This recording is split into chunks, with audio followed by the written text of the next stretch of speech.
Holler back, y'all. It's another GKTECH install video with Officer Dan and your Pro Hand Model Prada. This time we're tackling the GKTECH rear tow arms. Let's start by taking off your wheel, and now we're going to remove the tow arm via these two bolts. Thanks to the technology of video, we can show you how a straight tow arm causes damage when the suspension is compressed. So let's start by removing the rear nut, bolt, and washers, then the front nut and bolt.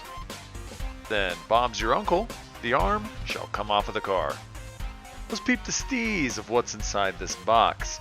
These are pretty simple. Here we have the rose or heim joints, the dust boots, and the arms themselves. So let's get to installing, shall we? You want to start by removing the locking nut and inserts from the heim. Now these bearings are PTFE lined, so you don't need to run the dust boot if you don't want to. But you can run it. If you do run it, make sure that the bearing is not set to the left or to the right and is centered in its track. This is how you install said dust boot. Now thread the lock nut on and install them to the arm itself. Now reinsert your inserts, and let's talk about max safe install length, which is going to be 83 millimeters or 3.26 inches, measuring from the edge of the arm to the inside of the insert, that being the most accurate way to measure. Don't forget, you can remove the locking nut for additional inward adjustment. Now take the arm you took out and match the length as close as you can, starting from the maximum safe adjustment by moving inward until they're lined up. Once they're lined up, tighten the locking nut with some wrenches.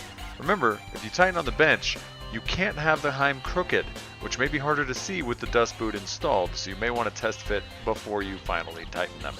Once tightened, torque the Allen bolt to the spec shown here and install the tow arm to the car. Slide the tow arm into its spot and install the rear nut, bolt, and washer. In this case, we're using the GKTECH eccentric lockout kit, hence the odd looking washers. Torque those suckers to the specs shown on the screen and move on to the front nut and bolt, then torque those to the specs shown here as well.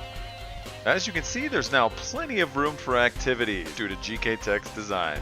Toss on your wheel and your GKTECH lug nuts, torque them down to the specs shown, and enjoy not smashing your subframe washer to bits. This has been Officer Dan and Prada coming at you with a GKTECH how-to. Throw your boys some subs because we be up on these YouTubes.